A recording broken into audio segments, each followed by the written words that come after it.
And welcome to RadioMVP.com Sports Podcast. I'm Tim Continenza here in Boardman, Ohio. And Anthony Kepley is in Canfield, Ohio, as we bring you our 7th episode of Radio MVP Sports Broadcast. A lot going on this Monday evening in June, as June 5th, as we've seen now the NBA Finals go through the first 2 games. We'll get into that and my great prediction so far. We'll talk about that too. And obviously the news breaking today about Ohio State and the parting ways with Thad Matta and what's going on down in Columbus. Plus we'll get into some tribe talk, as we love to do. And of course the Penguins are playing on the ice as we speak. They trail 2-1 at the moment in the second period to Nashville. They lead the series 2-1. So that looks like it's going to go a long series. Not a surprise, as we talked about that before. So, wow. Anthony, how are you doing?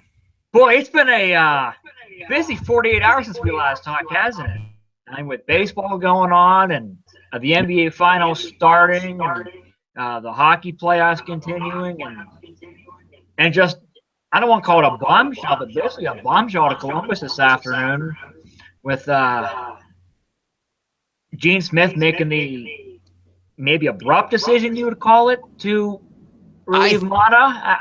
I can see it simmering, but on June the 5th, it's odd. I get he didn't have a good recruiting season. But that's what I'm understanding. I think you got to look past that and be like, how does this impact next year's recruits? The guys that, made the 4-year pledge, and I think signing day was early signing period was in November, and then February or something like that. Those kids that said, yes, I'm going to come play for you, Coach Matta. Yeah, well, and all these coaches.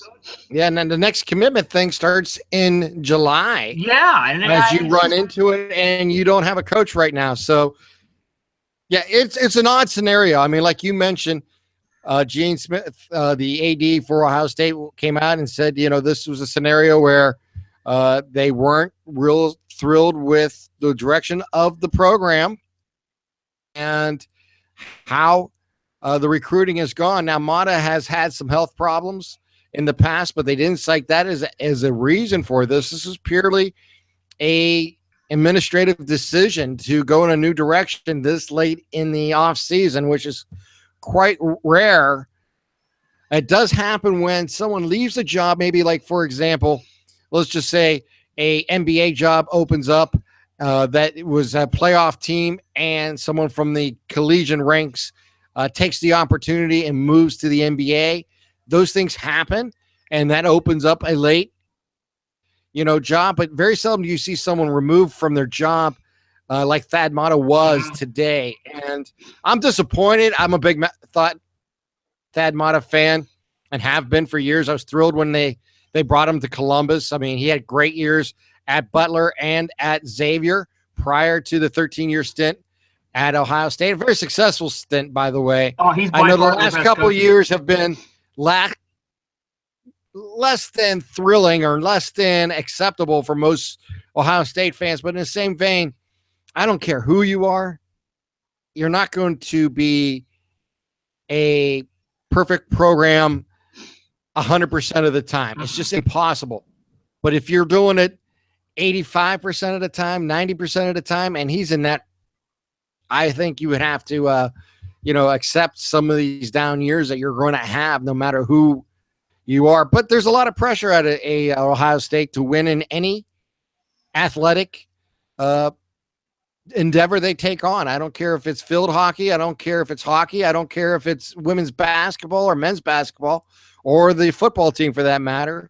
That's what's going on. I have a few names I'm going to throw at you as a possible recruitments for Ohio State, and just give me your thoughts. Okay. I'm going to throw out 3 names real quick, and this is purely my speculation. There's no if and, this is going to happen, but just out of curiosity, I threw out Billy Donovan, Chris Holtzman, and Chris Mack, and basically following the tree of Thad Matta from Butler and Xavier, but those two are having terrific careers at those two schools. And then maybe one like a Billy Donovan to get them back in the collegiate ranks. Ohio State may be a type of a job that he would jump at to leave the Thunders in Oklahoma City. Yeah, I don't know if he will leave OKC after just 2 seasons. Obviously, it's very enticing. When he sits back and thinks, well, on one hand, I get to coach a top 5 player in the NBA right now who just came off one of the best seasons we've seen in decades. And then on the other end, he sits back right now on June 5th after 2 games, the NBA Finals is like, I got to beat Golden State to go to the NBA Finals. That just, right now for the foreseeable future, it's a huge roadblock, isn't it?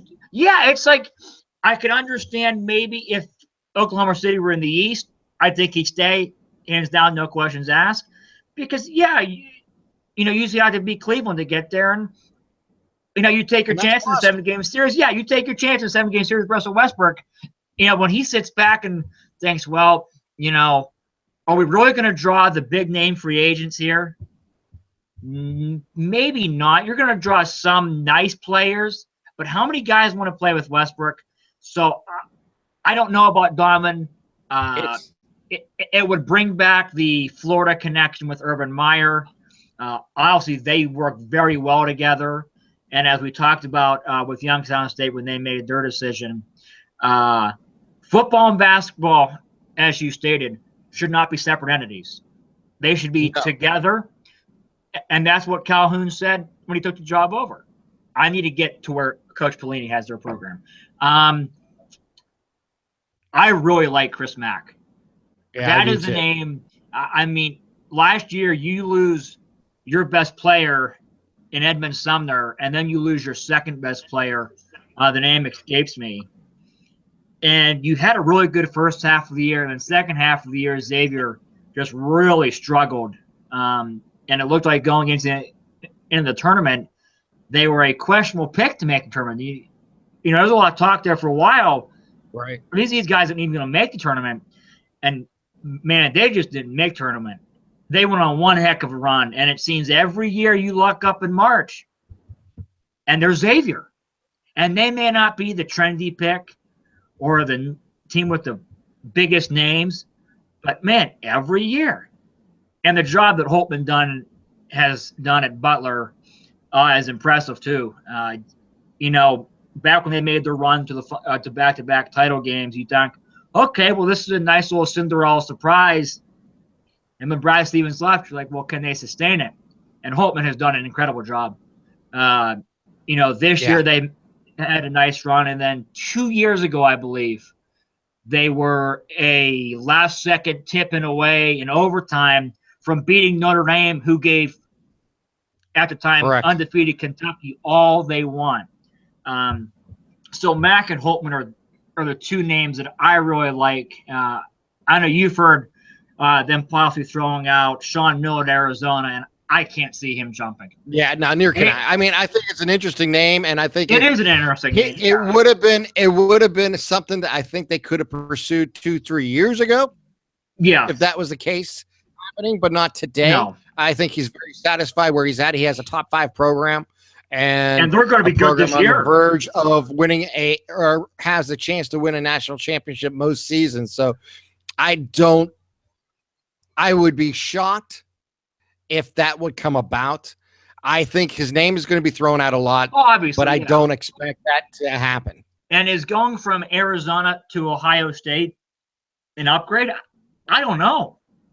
Because in the Pac-12, he's bringing in a top 2 recruiting class this year, according to most publications. And he's been the regional final 4 times. And another big thing that I think is a big drawback, does he really want to play his brother twice a year in pressure pack games? Let's be honest. I don't see that happening. You see it every time when a prodigy takes on his mentor. It's just awkward when when Coach K plays one of his guys. He doesn't like it. He said he just wants it to be over. It's not fun. The Harbaugh is playing the Super Bowl. They said that wasn't really fun. Going brother. So I just can't see that. And I know a lot of people are going to throw out, well, Ohio State should have done this 2 months ago in March, or and gone to get Archie Miller. If Gene Smith wanted Archie Miller that bad, then in March, when Ohio State lost the Rutgers in the Big Ten tournament, he would have been on the flight from Dayton to Columbus that night. I agree with you. This was a scenario where I think Thad Matta, because of his history with the Buckeyes, was given a little longer leash. Yeah. And because of the scenarios that have happened, I think he just a souring happened between him and the administration. And when they sat down and talked about it, it was pretty much a done deal. They both recognized it was time to move on. I think Thad could use the time off this year to get his health in order. And it wouldn't shock me. And he said it. He'll probably coach again someday. And I expect that to happen. I really do. And look, what he's achieved at Ohio State can never be taken away. I mean, this is just an odd change of direction that happens in sports. It does, you'll see times where it just doesn't make a lot of sense. It could be a personality conflict. It could be more than that.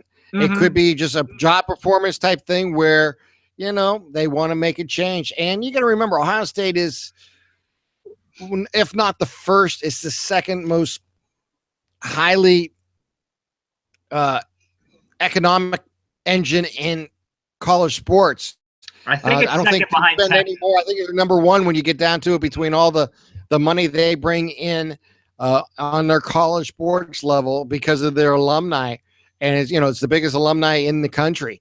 And I honestly do believe the change was there.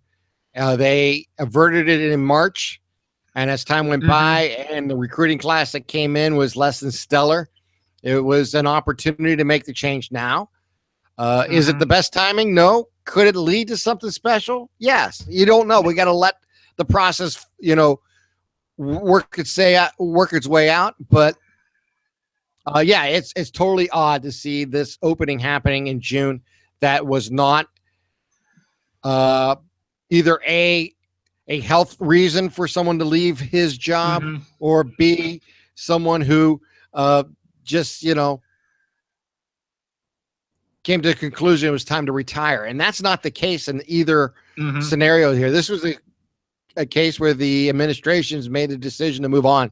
And, in all those sports, we know it. All coaches are hired to be fired. It's just a matter of when. Yeah, and it's part of the business. You just never know when that cord is going to be pulled from you. And it happened today to Thad Matta. And we'll see exactly where we're going. I agree. Some of the coaches' names they're going to be thrown out there just not really realistic right now. Yeah, like Brad Stevens. I can't see Brad Stevens coming. Yeah, I think again you can make the inquiry, and it may be something that he would be interested in. I'll be honest, and I was ironically talking about this with someone else last week about Brad Stevens, and I says, I don't know when the Kentucky job's going to open, but someday Calipari will leave, and when he leaves, I expect Kentucky to make a major move for Bradley.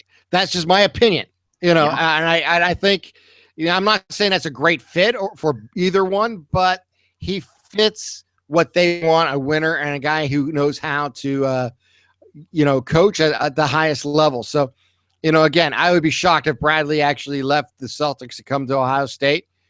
But if this job was necessarily, let's say Calipari left for the NBA and that job opened, then I think it could possibly happen. Yeah, and it just goes to further the point that most coaches don't retire from Ohio State. No. Woody Hayes. No one does. Earl Bruce, John Cooper, Tressel. From what I read, and I don't follow Ohio State's basketball program closely. I'm a Duke fan first and foremost. By the way, I want Brad Stevenson Durham when Coach K is gone. He's the guy I want. It seems to me that Gene Smith doesn't want to be second fiddle. And I read this from a couple of reporters that, he You gotta wants remember, to he inherited Tressel, he inherited Thad Matta, and he had great runs with both of them. However, as time runs, things change. He's still there, and he runs a multi-million-dollar industry in Ohio State. Let's be honest. And he does it's an opportunity for him to make his move. He did the same thing with the women's basketball, team 2 years ago. So a longtime coach in Jim Foster, and brings in I don't know his name. I think he's from a smaller school, Chattanooga. Right. I think he came from, and they're a top 10 team in the country now. Right. So, I mean, look, this is not a surprise. I mean, in the sense that a coach got let go, the timing, surprise. But once Lyle got in trouble for what he did and left the program, that was a big blow to the stomach. And when they didn't land the kid from Howard, that's a bigger blow too. But Gene Smith is a really good athletic director. I'm going to throw it out there. I think he's a good athletic director. And we saw when he moved on from Tressel that he had I don't want to say like a giveaway year with Fickle, but he knew who he wanted. Right. He had a plan in mind, and he put his plan into action. I want to say that he knows who his guys are. He may not have a Urban Meyer, because right now there's not a coach that is coincidentally not employed by another university or team that has the ties to Ohio State that Meyer did. You could see that coming 10, 15 years ago.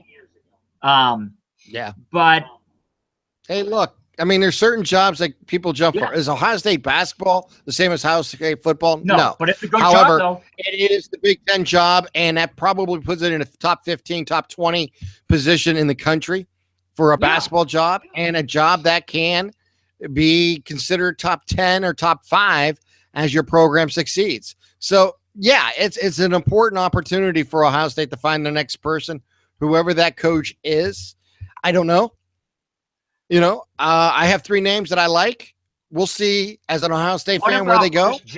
But I love the thought of any of those 3 taking over this program and, leading it for the next 5 to 10 to 15 years. I heard a name thrown out today, and it's a pipe dream. But an Ohio State alum told me that he wants a Bryce Drew. And I said, well, I don't think Bryce Drew fits. I don't think he. And I'll tell you why. I don't think Ohio State, and maybe you know more because of your connection with Valparaiso, but he seems to be a person who has a certain style of life that he wants to live. And the schools that he works for would be probably more on the religious side versus not. Yeah, he wants, and I would imagine that would come down to his decision making. I could be wrong, but just from the values of the Bryce family, I would expect that. Yeah, it does seem that he likes the private institution. Vanderbilt and Valparaiso they mirror each other in their academic philosophies, and I'm not taking anything away from Ohio State. No. But Vanderbilt is a smaller school than Ohio State. Bryce, I don't know if he wants to be the little fish in a big pond, because Ohio State is a huge school. It is. Hey, let me say this, though. It's an interesting name to add to the list, though. I do believe he can win there. But he knows the Midwest. He recruited talent that wiped the floor clean with Florida State.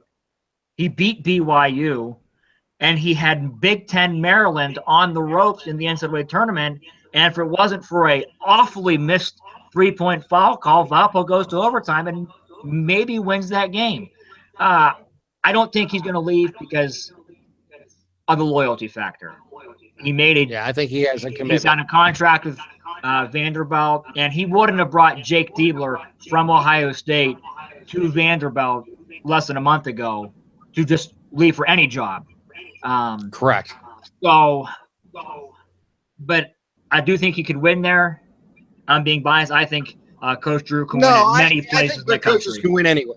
I think good coaches can win anywhere. And just I think if you put Bryce Drew at Youngstown State, he wins. I think if you put Thad Matta at Youngstown State, he wins. Yes.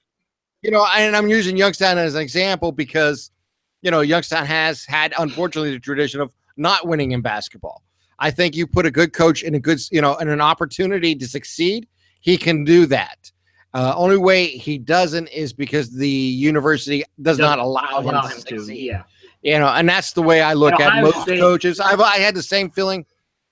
I had the same belief many years before Tressel took the job at Ohio State. Someone, you know, that debate used to come up a lot back in my radio days in the 90s. And I was always saying good coaches win. Anywhere. And no matter where you put them, they'll find a way to get the job done. And they always have. And most of them always will. And mediocre coaches, when they get jobs, they usually fail quicker and faster than other, you know, other talented coaches, I should say, you know, and that's just the way I see it. Bottom line is talent always wins, and talent in coaching and talent in administration usually leads to success at the collegiate level. And, you know, we can talk about, you know, I'll be honest, I'm kind of thrilled that it happened now and not 2 years from now, because 2 years from now, I wonder if Jared Calhoun would be on that list. Boy, that's asking him to win quickly. I bet. Hey, you know what? College basketball turns around so fast. College basketball turns around so fast. You just never know. I wouldn't expect it, but let's just say if it was 2019 or 2020, 4 years from now, then yeah, I would definitely be, you know, I'm kind of glad on this level that it happened today for someone like a Youngstown State can still have their coach build. And I mean, he's not on their radar. We all know that. Yeah. But in 2-3 years, it definitely could happen. Yeah. And he'll be on somebody's radar. With Valpo leaving the Horizon League, that's a big powerhouse out of your conference. That's a big recruiting battle out of your conference. Yeah. You know, do you think he might do a gap year, so to speak? And speaking of Gene Smith, and say, you know what, we'll give Gent or Paulus or somebody this year as an interim year, and then next year we'll go get our guy. It gives, say, a Billy Donovan that's a fallback. It gives Donovan. I think they would have made that announcement already. Okay. I think they would have done that like we did with Tressel when they gave it to, you know, to Fickle the same, you know, almost the same day. So I don't necessarily see that happening. However, I think that is a option B, if necessary, that they could do in a month from now and say that, you know, we're going to do this and go from there. But I do believe because it's Ohio State, they'll be able to find the coach that they're looking for. Yeah. And it doesn't matter what school he's at. You know how that works. You can leave any contract behind for another opportunity. And it's just a matter of who they choose and if that person accepts. And I know, like I said, you know, especially a smaller school like Butler or Xavier, if those two are the ones we're looking at the highest, you know, at the top of the list, then, you know, those schools are more than willing to let them go because they know they can't compete dollar-wise with Ohio State. And, you know, and Ohio State goes out and surprises the world and gets someone like a Billy Donovan, you know, they're going to pay him top dollar to come take this job. Yeah. And not saying that these others won't get that. It's just, you know, how that works in sports. And coaches will leave, you know, that scenario and say, hey, here's my resignation. I'm taking this job. We've seen it in every sport, not just basketball, but football and, you know, and any collegiate type scenario where they leave from the university to go to the pros. So it's just a matter of when, if, and who that person is, I think, in the long run. Don't sleep on Mick Cronin at Cincinnati. He went. Yeah, no, I agree. I think he's in the list. I think I'm going to look. No, I think he's good. I think he's a legitimate name to be paying attention to in the next couple of weeks when this and one more all side note goes too. forward. Ohio State let go Jim O'Brien on June 8th, 14 years ago. Yeah. So, Yeah. you know, It can they be done. do have a history that you can fire Right. a coach late. Yeah. Now, it's a different age. It was Geiger at the time. Right. No, but you know, you could the let scenario go, was different. But I know what you're saying. It can be done and has been done. Yeah. And you know what? You're going to find that person who you think is best suited for that opportunity. Mhm. And Ohio State's track record over the last few years has been pretty stellar. You know, you go back to the Yeah. Tressel hire, to the Matta hire, to the Meyer hire, as you mentioned, the ladies basketball program. So it's just a matter of selecting that person, doing your vetting, and getting that person into Columbus. And I think that will happen in due time. And I think it'll probably happen within the next 2-3 weeks at the latest. I really think this is going to be an expedited search, and it's going to be a search that's going to be done quickly. And we're going to have an announcement faster or sooner than most people think. Yeah. And staying with the basketball theme, as you brought up, moving up north to Northeast Ohio, we talked about it. We said Golden State could have a couple of 20-point wins. Yeah, I didn't expect this. Well, I tell you what, I know I'm the first to admit this. I'm not surprised. I'm a Cavs fan, and I've rooted for the Cavs my entire life, and anytime they're in the finals, I'm going to pick them. But I will say this, the bottom line I look at is as a fan, I want to say not underestimated, but maybe did not appreciate the addition of Kevin Durant as much until I got to see him play here in the finals, back-to-back games. I did see some of the games during the season, but I didn't see that many of the Warriors or during the playoff run. However, you can see why they're undefeated. Yeah, and in the playoffs. There's a reason why this team is that good. And the Cavs win? Yeah, I think the Cavs can win. Now, are they going to win 4 out of 5 again? I highly doubt it because they just don't match up as well as they did last year. You take KD off this team, yeah, I think the Cavs can do it. Yeah, but you know, you added a new ingredient to this superstar team. Now, let's be honest, it's a superstar team. Well, it is. I mean, I don't want to take anything away from Kevin Love or Kyrie, you know, and what they bring in their all-star abilities, because they are. And the same thing with the Warriors. I think they definitely are an all-star team, and they are a superstar team. But you did add maybe the top basketball to their team, and it's, you know, it makes a difference. And here, you're going to, you know, you're gonna have to find a way to stop him. And I got to be honest, the defense for the Warriors has been more successful than I expected. I knew they're a decent defensive team, and matter decent being, you know, really rude to them because they're actually very good. Yeah, but I never expected them to be as playing at the level they did the last 2 nights. And yeah, they scored more points this past game, but the truth of the matter is when you have a Steph who has a range beyond ranges in basketball from the 3-point line, and when he's on, you're not going to stop it. The Cavs scored 24 points from the 3-point line in game 2, and they were outscored by 30. You know, they had 54, you know, from the 3-point line for the Warriors. So you just can't trade 3s for 2s. Mathematically, you'll never win. No. You know, and that's really the difference in this series. The Cavaliers are going to have to find a way to challenge them on the perimeter and make them take 2s, and hopefully make your 3s, and maybe get on the run like they did a couple times in the playoffs against Toronto and against Boston, where they just, you know, rain from the 3-point line when, like, and it can happen. I just don't expect it to happen. I think the Cavs will win 1 game here in Cleveland for sure. If I had a bet, it would be game 3, simply because momentum switches.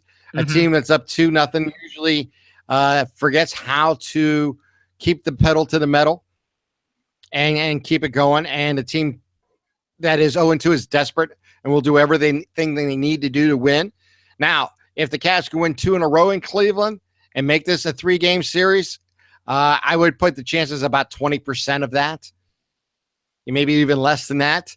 But it wouldn't, I'll never count the Cavs out because they have LeBron James, but they need 10 other guys to help him out. Yeah. And I'm not sure that the matchup this year warrants that ability to come back from 3-1. I just don't see that, or down 0-2 like they did last year. I just don't see how a path that way with KD on the other side of the bench. It's just too hard. You added such a firepower to their offense, and quite honestly, their defense. He had 5 block shots in the game 2. And, you got to give – I got to give credit for the Warriors and what they are achieving. It's going to tell you what the Cavaliers will have to do next year in the offseason, is they're going to have to make a play for another player. And Paul, or, I don't know. It could happen, and it's, something's going to happen. If Indiana is going to end up saying, okay, we're going to have to, after what happened last year, kind of rework our lineups and make a move a year or two early, they may do that with George, and we'll have to see if the Cavaliers can pull that off. I'm not sure that's going to happen, but I think right now, under the circumstances of what you're facing from the Warriors and how dominant they are, you don't win 14 straight games without being dominant playoffs, and you got to give them all the credit in the world. But the Cavaliers are going to have to come up with another player to counter KD, because it's just that big of a difference. Look, is Golden State this much better than Cleveland? I don't think so. Golden State right now is probably playing as best as they possibly can. And I think it's the same mindset as last year in respect to Cleveland. All week, Golden State heard, you blew a 3-1 lead and 3-1 this and 3-1 that, and how bad KD is for jumping ship from OKC to Golden State. Look, that's in the past. That's 8 months older. That's over. So that's probably fueled KD too. He's heard, I've already lost once in the finals, and and LeBron James, and when you're LeBron James, you're going to get everybody's best effort and more. And KD is showing why he's a top 2 player in the league right now. Do I think Cleveland can win the series? No, I think the series is over. Can they win a game or 2? Yes. And it's like I talked about, yes. Durant is playing pride now. If you're the Cavaliers, it's about pride. Yes, you want to prove that you are one of the best teams in the NBA, and that you can continue to play at the highest levels, no matter who you're facing. I think that matters. No team wants to ever be swept simply because it's a pride thing, but it could happen here. I would, like I said before, I would have been surprised by that if it went 4 or 5 games, but. You have to be a realist and recognize, this team is a stellar all-star team that is willing to do what it's necessary to win, and give them credit. Look, hey, I take nothing away. This is the 3rd time these two teams have met, and we've seen some really great, interesting basketball games in the process in the finals. We've seen LeBron James single-handedly keep his team in a 7-game series in the first meetup with these two teams. And that matchup, in a sense, proved to me how great LeBron was, because that team was good, but it was injured and it didn't have all its players. Thus, it lost in 6, but they were entertaining. They were hard-fought games. And I think you've seen last year the heart of the Cavaliers, and that is LeBron James and the rest of the team find a way, will their way themselves to a victory, and they got it done. And this year, you've seen the addition of Kevin Durant and how much of a huge thing that was for the Warriors, and how they've able to capitalize. And quite honest with you, it's just one of those things. And sometimes in sports, you got to tip your hat, and accept, what's in front of you. In 07, I knew the Spurs were that much better than the Cavaliers, but what LeBron James did with that bunch of players to take them to the NBA Finals way before they should have ever got there, is his legacy. His legacy is how much he brings up a team, and that is really something most teams don't have. And I'll even say the Warriors don't have it. You take KD off this team, I think the Cavs have a legitimate shot at winning this this series. And like I said, you never say never. Anything can happen. I'm just, like I said, I think when you really look at it, I'm not doing no analytic type thing, but I say it got to be less than 20%, probably less than 10% chance that this series goes 6 or 7 games. But we'll wait and see what happens and give the Cavs that opportunity to regroup and do something here, at the Q, tomorrow night or Wednesday night, I should say. But it's going to be interesting to see exactly what happens. And I'm excited still. I'm disappointed in the results. But like I said before, this is so special. I don't care who you are. If you root for teams, when your team gets to a final, that's huge.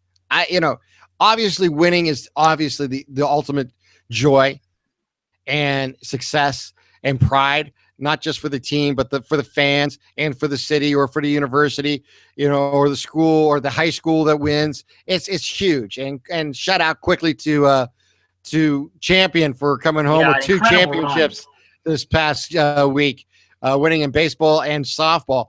And that dominant needs a little shout out.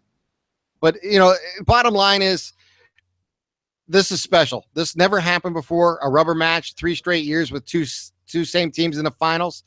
And I said, enjoy this goodness every day. This is something that you'll look back and talk about. Will they meet up a 4th time? Most people are going to say yes.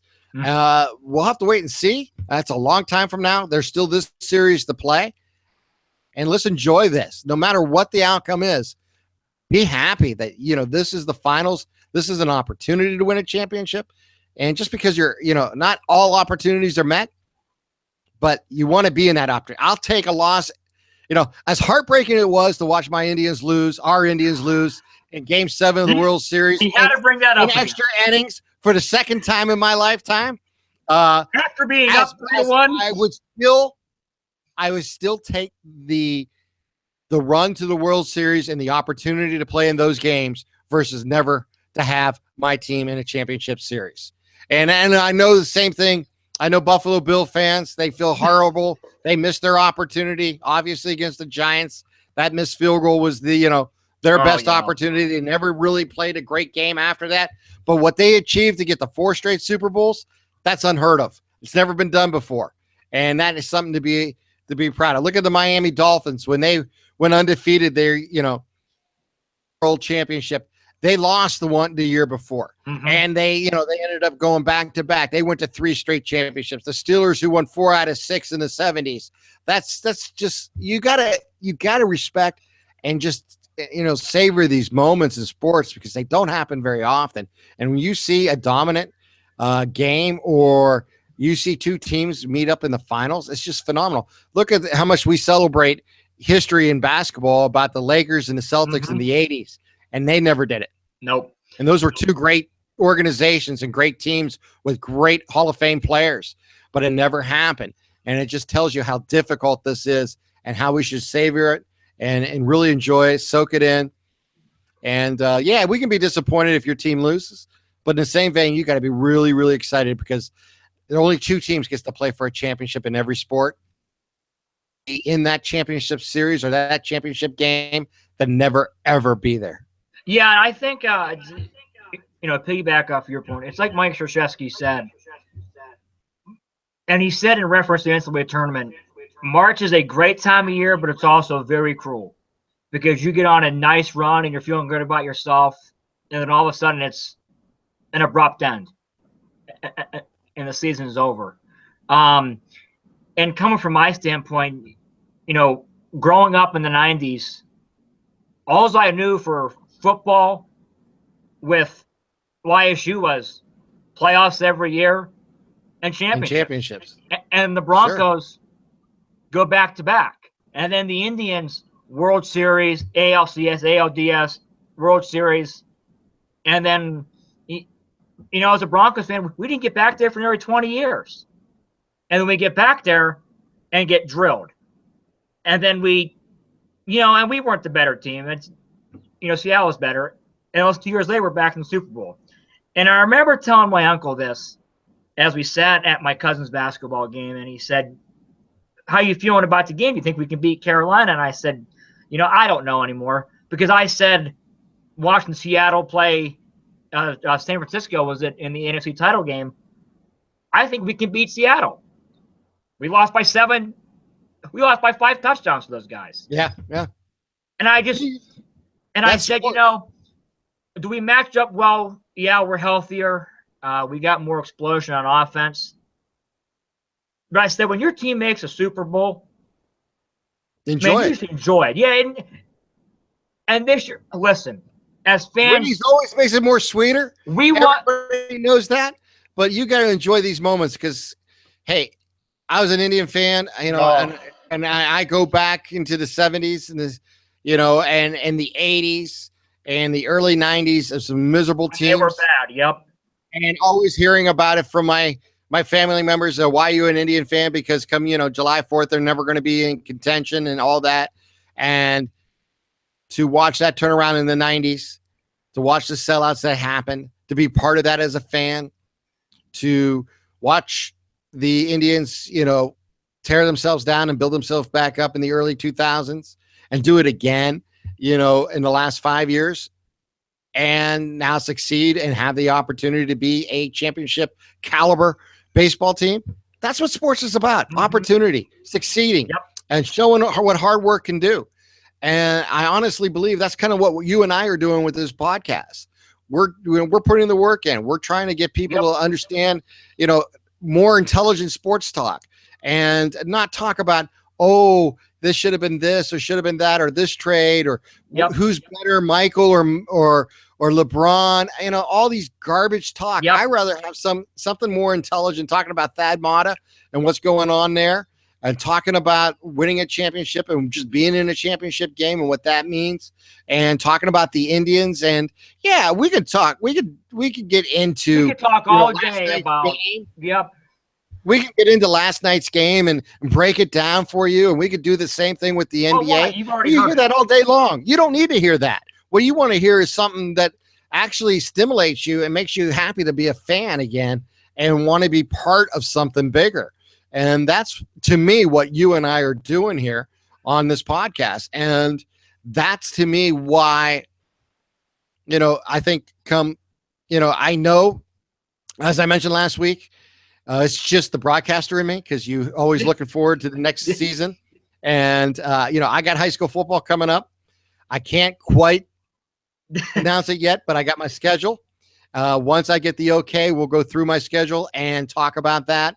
And it's exciting news. It really is. I hate to tease it again, but I'm really excited about this opportunity to bring high school sports to the Valley. And we're going to have some people on during the football season, and we hope to expand this to another podcast that's going to be focused strictly on high school football when that comes by. And we're going to get more into that here in the next few months as I try to nail down a few guests to be part of that. And, that's, to me, what is it all about? Having opportunities and growing. And that gives me a chance right now to plug our website, radiomvp.com. Go there, listen to our podcast, go to our Facebook page, Radio MVP. Just search it. You'll find it. You'll see the logo. Click on it. Give us some likes. Actually get involved. Tell us what you think. Let's have a discussion online too. And have an opportunity to grow this podcast, because if we can grow it, we can get some more sponsors and possibly do better things and more interesting things in the future. And that's the key. And it really comes down to those who are going to listen to this and grow with us as we continue on this podcast. We're only 7 podcasts in. We're still working out some of the bugs, but most of them are gone now. And I'm looking forward to getting more regular with our podcasting, for you can expect us more on a weekly basis, and also opportunity when things come up, like the NFL, or excuse me, NBA finals, the NHL, Stanley Cup Finals, which is going on right now. And we'll see. I was trying to catch a score, but it's not being shown right now as we're in game 4 of the Stanley Cup Finals. Pittsburgh leading the series 2-1, but trailing 2-1 to Nashville. Actually, now 3-1 with just over 16 minutes to play in the third quarter. So my pack still is alive with the Cleveland Pittsburgh sports accord, the non-compete sports accord. Let's have some fun. Let's root for both teams. We're in championships. This is so special. Look, taking all the goodness, people. I'm telling you, this is really special. You gotta expect it. If you're not even a hockey fan, turn it on, enjoy it, because those are some great athletes on those skates, and you'll be impressed with the pageantry and the skill level of some of these players that are on that ice. And I tell you what, every year I've been watching hockey in the Stanley Cup for the last about 15, 20 years, and it's been, I'm not going to say I know hockey inside out, but I'll tell you what, it is fun sport. And if you have an opportunity to see it live, go. And if it's locally, go. If it's the Penguins, go. If it's, in Columbus, go, because it is it's really a special game to watch live. Yeah. And let me say this too. You can have your Pittsburgh Cleveland sports accord right now, and everybody is more than welcome to jump on right now. But come September 2nd, I don't want anybody rooting for Pittsburgh at 1 o'clock. It's only good this time of the year. It's only good this time of the year. Because it's only good for the non-competing sports, which is basketball and hockey. Come baseball season or come football season, if some reason the Pirates and the Indians would meet in the World Series, it's on. Or come September 2nd at 1 p.m. Season, it's 100% on. And that's just the way it works in sports. But since neither team has the opposing sport in their city at the highest level, who cares? Let's enjoy it. Let's have some fun. Yeah, sports. Let's put the fun back in sports. Okay, Donald Trump. Anyways. Oh God, no! Please don't. You were talking about how we should enjoy all of this and enjoy it right now. And I know a lot of Cast fans right now are, well, how do you enjoy being down 2-0 to finals after 20-point defeats? And we live in a now society. We want to win now. And I'll be honest, I'm the same way as a fan. I want to win now. I want to win, immediately. I want to win championships immediately. And I was the same way after YSU this year. Leaving Texas, I was like, get me the heck out of here. I don't want to come back. I don't want to be back in this game. I'm sick of being humiliated in this. It's just not fun. No, it's not.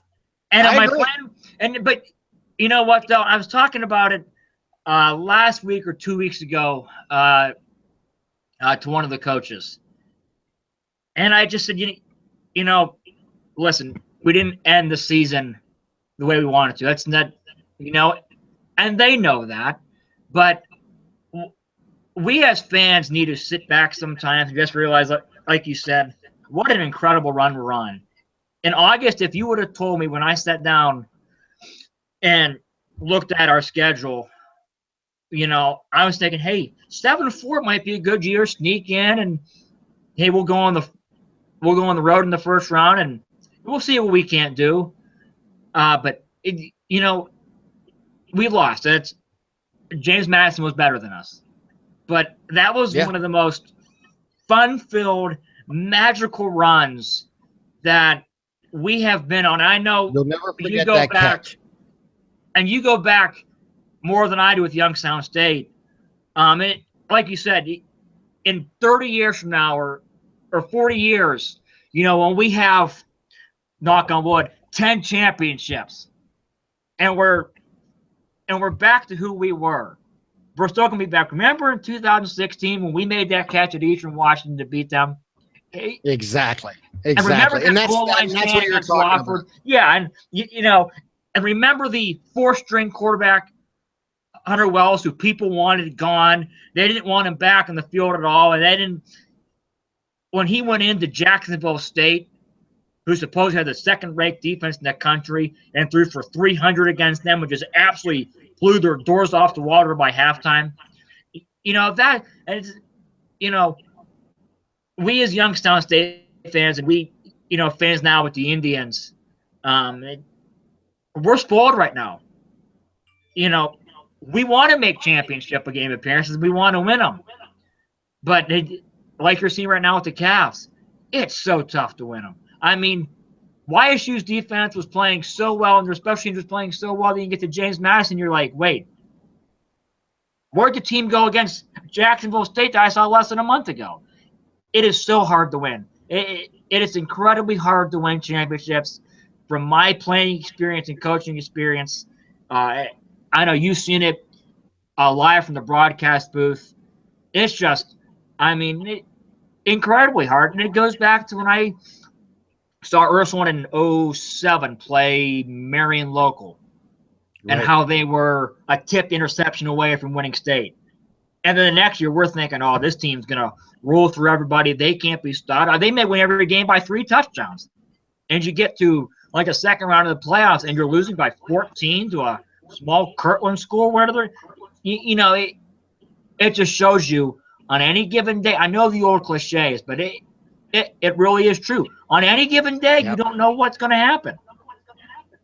That's why we care. Yeah. Hey, look. And that's why it sucks us back in every game. I agree. You get it. I get it. Championships are hard to get. I don't care who you are. I mean, if you being a Duke fan, you may not realize, you probably do because you know history better than most fans. But up until they won that one in the 91, 92 season. 91, yeah. That was their first. Yeah, they had a lot of runner-ups. Yeah. They had a lot of runner-ups. A lot of heartbreaks, a lot of Final Fours and not getting through. It takes a while sometimes to knock that door down. Once in a while, you'll knock that door down and you'll keep it knocked down and you'll be successful for a long period of time, kind of like New England has. But you even look at New England. They've won 5 championships. They won all their championships here in the last, 15 years. But the same vein, they've never really gone back-to-back. No. They've never dominated like the Buffalo Bills getting to 4 straight Super Bowls. They've won championships. They've lost championships too. Yes, but tell you what, they'll take those losses because it gives them the opportunity to win. And that's what I'm talking about. I want opportunities to win championships, and you can't win a championship watching it on TV. No. I don't care who you are as a what team you root for. If those players are watching it on TV, they're not watching it. They're not winning that championship. I'd rather be in that stands or in that booth or watching on my couch and cheering on my team to win a championship versus never having that chance. Look, I'll take the heartbreak of finishing second, but I'll be damned if I ever not root for my team trying to win a championship. Look, because that to me is what it's all about. You want to win? Yes, everybody wants to win.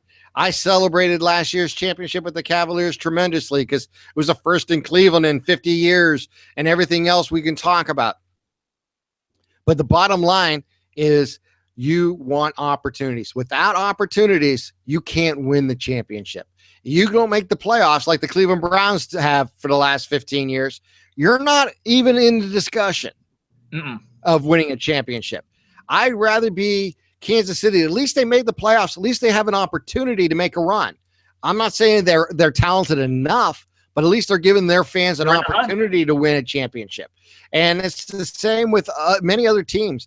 Look, New Orleans got there and they won it. Fantastic. That was, 8-9 years ago now. But the bottom line is you want the opportunity to get there and win. And you cannot win it until you're there. So enjoy the goodness, enjoy the savior of this moment, because I'll guarantee you this scenario is not going to happen every day. No. Look at the Spurs. I mean, Tim Duncan's gone. They've made a couple nice runs, but they're coming up short. Yep. When the Admiral was there, they came up a little short, but when Tim Duncan arrived, they were able to win. They won one before him. They won all of them after him. Those 5. I mean, it's a great thing, but bottom line is it does take great players to win championships. And when you see a great player on the team that you're rooting for, I don't care what position he plays or what sport we're talking about. If you're talking about Crosby for the Penguins, if you're talking about James for the Cavs, if you're talking about Durant for the Warriors, if you're talking, baseball that you want to talk about, John Elway in football, you want to talk about the dominating starting pitching in baseball that has happened, over the years. Look, not every player has an opportunity to play for championships. Some of them do win it. Some of them are many years between. Maybe they get there their first or second year and they don't get back for many years. I mean, you look at like a Nolan Ryan. He won a championship with the Mets. Yeah. And how long did it take him to get back to the World Series? You know what I'm saying?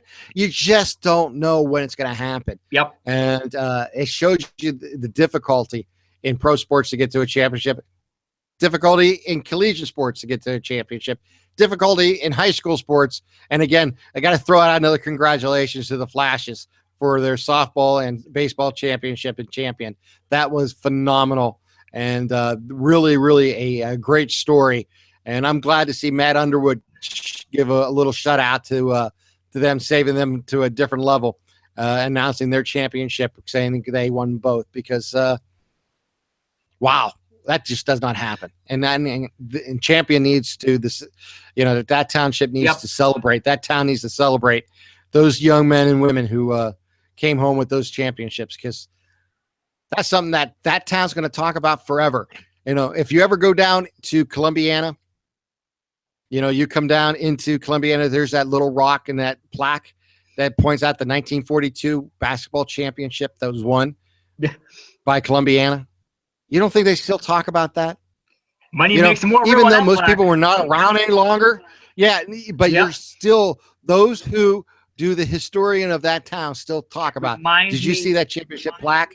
This is our pride, and that's what it's all about. You have to succeed your chance. You got to take your opportunities when they come about. Sometimes you fail in those opportunities, but damn it, I'd rather have those opportunities than not. It reminds me when you turn to the right of Standby Stadium, the right end zone, and the Beagley side of Standby Stadium, and those 4 flags up there. Yeah. Look, those were 20 years ago, but I can remember each game vividly, and I was 1, 4, and 6 for most of the championships, and I have watched them over and over again, and I have watched Georgia Southern beat us up. Look, that is never trio of games against Marshall was just phenomenal. I mean, those three, that back-to-back series between those two is just phenomenal. And the one that I watched the most, I watched the first one because it's special. I watched the third one because of the revenge, but the one they lost in between, that comeback when they were down 28-0, that signified, and coming all the way back to the and having that opportunity to win that game, that's special, and that's something I still watch. I don't pull it out as often as I used to. No, but it was a that comeback was special, and it that signifies opportunity. It shows you everything about what college sports is about, and winning a championship is about never giving up. And as a Cavs fan, I'm not going to give up. I'm not optimistic, but I'm not going to give up. And I'm hoping for a really great series still to come. I will be, like I said, it's going to be difficult to win 2 in Cleveland. It really will. But Game 3 is really a must-win. Yeah. It has to, and, honest to God, you can't go down 3-0 and expect to even challenge in this series. So they have to win tonight, or I should say Wednesday night. Yep. And then have the opportunity to play again on Sunday and see what happens. And until then, we'll just have to wait to see. That's just like Pittsburgh. Up 2-0. Nashville went home. Yep. Took both games right now. They're down to 7 minutes left in the third period, and they're up 3-1. So barring a huge comeback by the Pens, that series looks like it might be knotted at 2 and a best of 3 going back to Pittsburgh for 1-1-1. So it should be an interesting run here in the NHL Stanley Cup Finals. Yeah, you just never know what's going to happen. From one year you could be on the high of the mountain winning it all, to the next year you're not winning it. As YSU fans, in '97 we were winning it all. We were loving life, and then '98 we come back and 6-5. So it's extremely tough. And I spent a couple $100 this year on plane tickets and hotels and cars and food to go to Texas, and we basically lost 28-7 without a garbage touchdown late. Yeah, we were never really in the game. No, I've been there. I don't trade anything. I don't regret. I went down to Tennessee because next year in January I'll be spending a couple $100 again. Anybody is more than welcome to come down with me, as this time we're going to get number 5. There you go. That's what it's all about. Yeah, you got to keep the faith. You got to have opportunities, and you got to believe. Anthony, it's been great. Once again, let's try to team up here again, maybe after Game 4 of this NBA Finals. We'll see exactly what happens in Game 3. If we need to meet up sooner, we will for a quick pod, but we're going to try to do a few of these during the NBA/NHL Stanley Cup Final, and we'll continue to bring it right here on Radio MVP Sports Podcast. Anthony, thanks again. Thank you very much. It's been a good one. It's a very stimulating conversation. We hope all our listeners enjoy it. Stay tuned for our NBA Finals wrap-up, and as we dig more into the Indians, hoping they can finally become consistent. It was a rough weekend for the Tribe in Kansas City. Yeah, it is. Real quick, we'll do a little quick Indians here, real quick, just for a minute here. I'm